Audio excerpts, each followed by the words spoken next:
यामागचं कारण एकच का कार्यकर्त्यांमध्ये पुढाऱ्यांमध्ये सुसंवाद नसेल आणि शिवसेना ही संघटना आहे त्या संघटनेचं मत मला कळालं नाही. काही कानी राजीनामे दिले, काही कानी कामच केला नाही.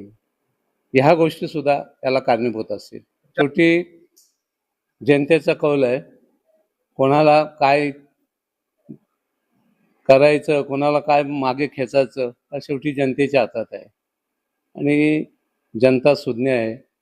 जनतेने निर्णय घेतलेला आहे. माझ्यासारखा माणूस मागच्या निवडणुकीमध्ये थोडक्यात पराभूत झाला आणि ते माझ्यावर असलेली लोकांची